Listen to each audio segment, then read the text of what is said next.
I doubt that Trump was a target directly of any kind of eavesdropping, but I'm not saying it didn't happen. I think there's a very good chance it does. I don't have any special information, but the way it works is the FISA court, through Section 702, wiretaps foreigners and then listens to Americans. It's a backdoor search of Americans, and because they have so much data, they can type Donald Trump into their vast resources of people they're tapping overseas, and they get all of his phone calls.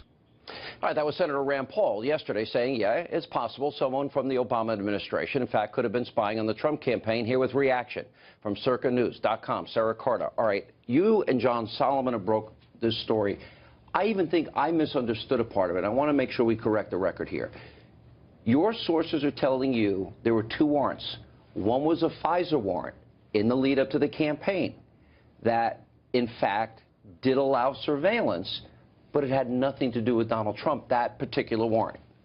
Absolutely, absolutely, that is correct. There was a FISA warrant taken out in October that was to oversee the whole election issue with Russia that had nothing, absolutely nothing to do with Trump, unless there could have been some like backdoor issues wherever they were monitoring some Russians and picked up some communications. And then there was a traditional FBI investigation. So there was a second warrant. Well, I don't even want to call it a warrant. What I want to call it is that there was a traditional FBI investigation into the server that was connected to Trump Tower. It was registered to Trump Tower.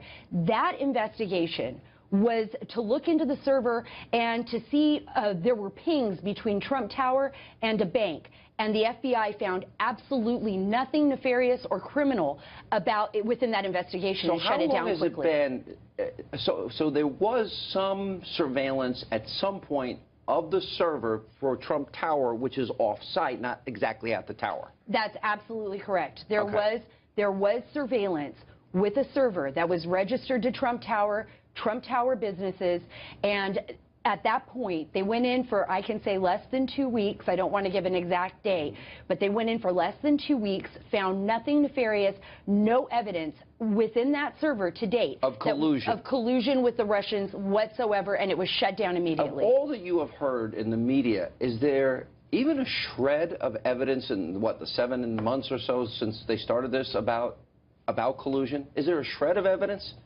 Not one bit. According to my sources, not one bit of evidence. And I think, Sean, if there would have been evidence, we would have seen arrests, we would have seen something else, we would have seen some movement. But we haven't seen any movement afoot on any of that, at least to date. According to the very high-level senior sources that we've been speaking with, there is no evidence connecting Trump with Russian hacking. So my next question is, when the New York Times and the BBC and McClatchy and to some extent the Washington Post and all these news organizations, they use the word wiretap. Okay, the president in a tweet said wiretap, but are we really just parsing words here? If in fact either intelligence or law enforcement were looking at a server for about a 2-week period of time in the lead up to the election, something was going on, and I think people have a right to know that A, they didn't find anything, and B, nothing nefarious on the political side of this happened. In other words, what did the president know? Who helped instigate this is a big question in my mind. I think that's the main question. Who instigated the original search on the server? Why did the FBI pursue any type of investigation? I think when we can answer that question... Well, hold that. Who initiated it? Well, Hillary Clinton seems to have known about it. Correct. How did she know about it a week before the election? How did Harry Reid seemingly know about it before the election? Correct. There was a briefing, apparently. Some of the folks were briefed on this. That is what we believe. That is why Harry Reid came out and was making these big statements like there's going to be big evidence coming out between the Russia and the election hacking and the Trump campaign.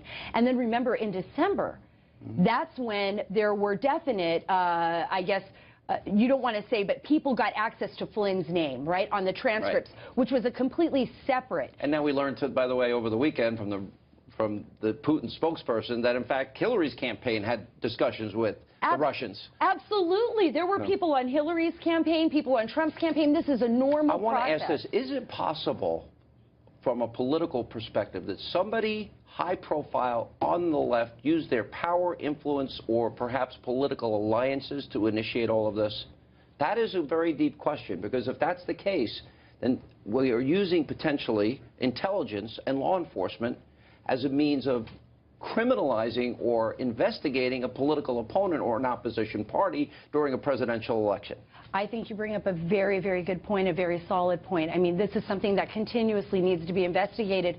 But right now, if you look at the FISA, if you just look at what happened with Flynn, let's just use him as an example. His name was leaked by a senior U.S. official, according to David Ignatius, who wrote that column, right? A senior U.S. official leaked a classified name. This is a felony.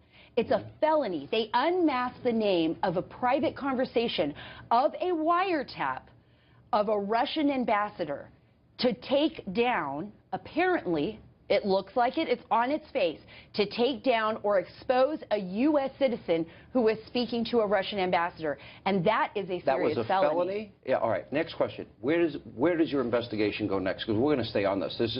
Everyone in the media has been wrong. And you have gotten us the information that everybody's wanted corroborated. What's next in the investigation? We are looking for the person that originally tipped off the FBI. And we are going to continue. You think you know who it is? I think I do know who it is. We'll have you back tomorrow. Sara Carter. Thank you. You have a lot of work to do between now and then. I think I do. So good to see you. Thank you. Nice to see you too, Sean.